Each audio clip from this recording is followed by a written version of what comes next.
अस्सलाम वालेकुम and welcome to Test Point official the reviewers. इस वीडियो लेक्चर में हम रिसेंटली जो पेपर हुआ है मिनिस्ट्री ऑफ डिफेंस का एलडीसी का पेपर हुआ है 16 दिसंबर 2021 को, ये कंप्लीट पेपर डिस्कस करेंगे और इसके साथ साथ ये भी डिस्कस करेंगे कि तैयारी कैसे करें और कहाँ से करें।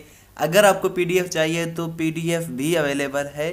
एंड तक वीडियो लाजमी देखें, यकीनन आपको बहुत कुछ सीखने को मिलेगा। और अगर हम सिलेबस की बात करें तो इसमें पाकिस्तान स्टडीज़ और पाकिस्तान के नॉलेज के बारे में 10 एमसीक्यूज़ थे। इसके साथ वर्ल्ड नॉलेज, वर्ल्ड हिस्ट्री के 9 एमसीक्यूज़ थे।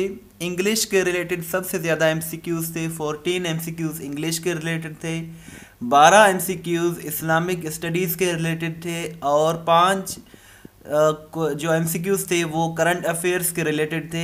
इसी तरह कुल मिलाकर 50 एमसीक्यूज़ थे और टाइम जो अलाउड था वो था 40 मिनट्स ओनली, यानी कि 40 मिनटों में 50 एमसीक्यूज़ सॉल्व करने थे। ये हम पेपर डिस्कस सॉल्व करेंगे अभी कंप्लीट। और फर्स्ट क्वेश्चन था he is waiting dash Faizabad signal. यहाँ जो प्रेपोजिशन यूज़ होगा वो होगा at. He is waiting at Faizabad signal. यहाँ जो करेक्ट होगा वो होगा एट का हम यूज़ करेंगे। At is the correct answer here. और वेट जो है एक ऐसा वर्ड है, अगर आप किसी चीज़ के लिए और किसी शख्स के लिए अगर आप वेट कर रहे हैं तो वहाँ उसके वेट के बाद आप फॉर लगाएंगे। लेकिन अगर आप किसी प्लेस की बात कर रहे हैं तो वहाँ आप लगाएंगे wait it. I am waiting at Faizabad signal. यहाँ जो करेक्ट होगा वो होगा wait is the correct option here. Next question था ही डैश इन पाकिस्तान। यहाँ 4 ऑप्शंस हैं, लेकिन यहाँ जो करेक्ट आंसर होगा वो होगा ही लिव्स इन पाकिस्तान। वो पाकिस्तान में रहता है, क्योंकि ये लिव एक ऐसा वर्ड है जो परमानेंट प्रोसेस को शो करता है। अगर वो कहता है कि अगर सेंटेंस में स्टे होता तो स्टे जो होता है ये थोड़ी सी मुख्तसर मुद्दत के लिए होता है, लेकिन लिव एक ऐसा वर्ड है जो ये शो करता है कि आप परमानेंटली कहीं रहते हैं। यहाँ हमें यूज़ करना चाहिए प्रेजेंट इंडिफिनिट टेंस, और प्रेजेंट इंडिफिनिट टेंस का सेंटेंस इस तरह से बनेगा he lives in Pakistan. Live तो आएगा ही नहीं, ये इनकरेक्ट है।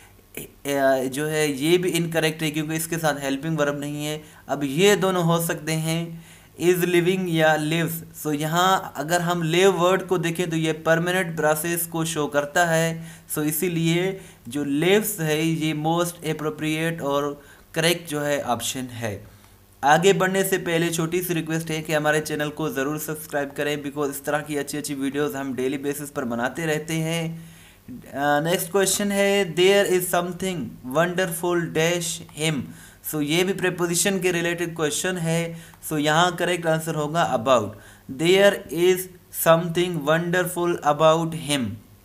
नेक्स्ट क्वेश्चन है after dash smoking they let the cigarette fall on the wood floor. यहाँ भी 4 ऑप्शंस हैं, लेकिन यहाँ जो करेक्ट आंसर है वो है finishing. After finishing smoking they let the cigarette fall on the wood floor. Finishing is the correct option here. Next question है because of the dash caused by the flood living conditions in the area have dash many people have lost their belongings.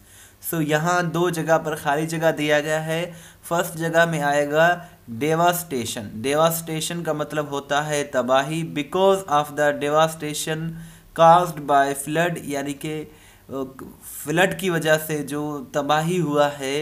Living conditions in the area, जो living की रहने की जो हालत है area में, have डेटीरियोटेड यानी कि मज़ीद ख़राब हो गई है।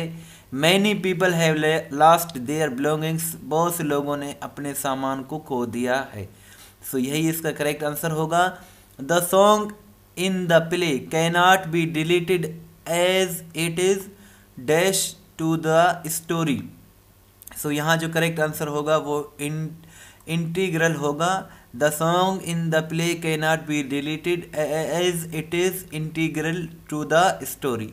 नेक्स्ट क्वेश्चन है a vacant apartment in Karachi city is difficult to find here vacant means, so यहाँ वेकेंट का क्या मतलब होता है इस सेंटेंस में, गुड, लार्ज, क्लीन या फिर एम्प्टी। सो यहाँ एम्प्टी मोस्ट एप्रोप्रिएट आंसर है।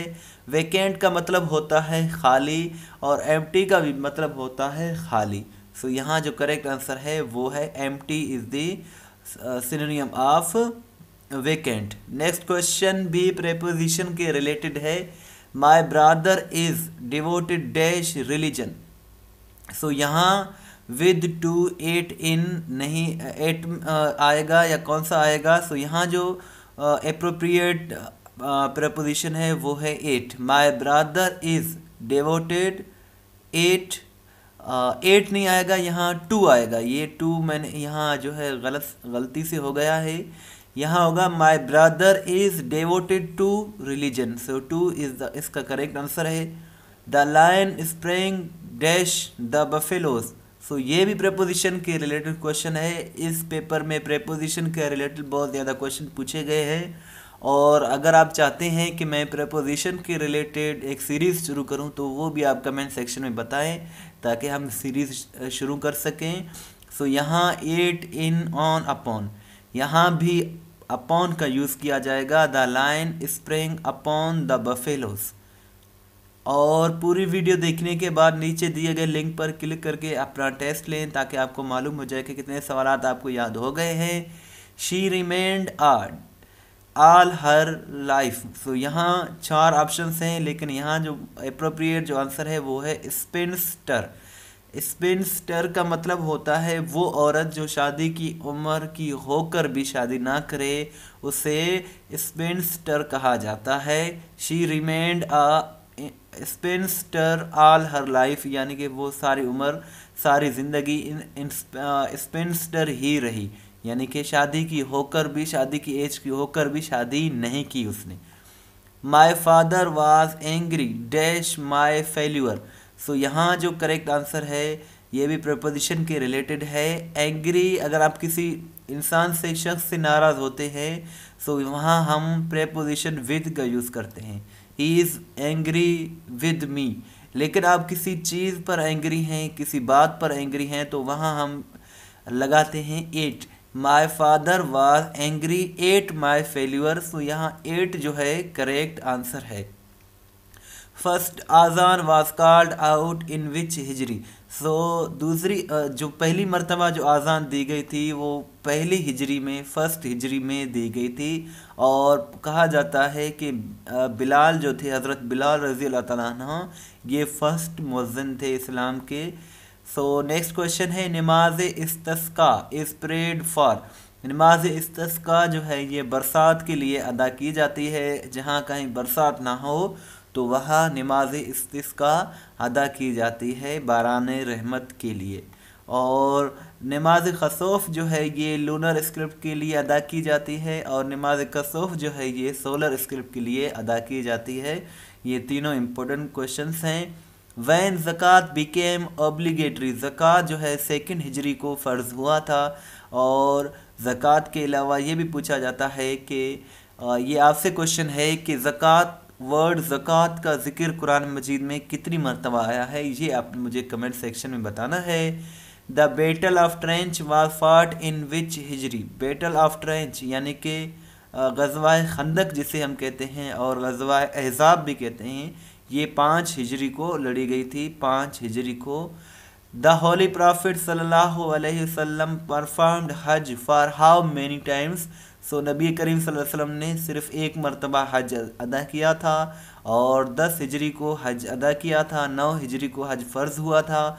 लेकिन नबी करीम सल्लल्लाहु अलैहि वसल्लम ने 4 मरतबा उम्रा अदा किया था और 1 मरतबा हज अदा किया था। What is the name of the camel which the Holy Prophet सल्लल्लाहु अलैहि वसल्लम riding in the migration to Medina? सो नबी करीम सल्लल्लाहु अलैहि वसल्लम की ऊँटनी का नाम, जो केमल का नाम था, वो था कस्वा। कस्वा इसका करेक्ट आंसर है। Which सूरा of the holy Quran is also known as कताल। सो सूरह मोहम्मद जो है कुरान मजीद में उसे सूरह कताल भी कहा जाता है, और ये 47वां चैप्टर है, सूरह मुबारका है कुरान मजीद में, जिसमें 38 वर्सेस हैं, यानी कि 38 आयात हैं, और इसे सूरह मोहम्मद कहा जाता है। हाउ मैनी मंजिल्स states are there in the holy Quran. So Quran मजीद में 7 मनाजिल हैं और ये सब इनकी डिटेल भी लिखी हुई है कि कौन सी मंजिल किस चैप्टर में है। ये सब आप हमारी वेबसाइट testpoint.pk विज़िट करके आप इन सारी मनाजिल के बारे में डिटेल के साथ पढ़ सकते हैं और अपने नोट्स भी बना सकते हैं। नेक्स्ट क्वेश्चन है there are dash obligations for ablution. So वज़ू के कितने फ़राइज़ हैं। सो वज़ू के 4 फ़राइज़ हैं और वज़ू के 4 मंदरजा झैल फ़राइज़ हैं। चेहरा धोना, दोनों हाथों को कहनियों तक धोना और चौथाई सर का मसा करना और लास्ट जो है वो है पाँव को टखनियों समेत धोना। ये वज़ू के 4 फ़राइज़ हैं और ये क्वेश्चन पूछा जाता है When were 5 सलास became obligation। 5 नमाज़ें कब फ़र्ज़ हुई। सो 5 नमाज़ें 10 नबवी को 27 रजब 10 नबवी को फ़र्ज़ हुई। सो 10 नबवी जो है इसका करेक्ट आंसर है। अगर ये वीडियो आपको अच्छी लगी, इन्फॉर्मेटिव लगी तो आप इसे ज़रूर शेयर करें। PDF को आप बगैर किसी पासवर्ड के डिस्क्रिप्शन से डाउनलोड कर सकते हैं। इसके बाद इसका वीडियो लेक्चर नंबर 2 भी आएगा जिसमें और MCQs हैं। और किसी भी टेस्ट की तैयारी आप कर रहे हैं तो testpoint.pk बहुत ही अच्छी वेबसाइट है, आप इसे ज़रूर विज़िट करें। ये वो वेबसाइट है जहां past paper with detail discuss किए जाते हैं, सो आप इसे ज़रूर विज़िट करें। इसके साथ साथ डिस्क्रिप्शन में दिए गए लिंक पर क्लिक करके टेस्ट से चेक करें कि आपने जो अभी वीडियो देखी इससे कितने सवालात याद हो गए हैं। अगर आपका कोई क्वेश्चन है तो आप वो भी पूछ सकते हैं। Your feedback, suggestion and comments are always welcome. Thanks for watching and अल्लाह हाफिज़।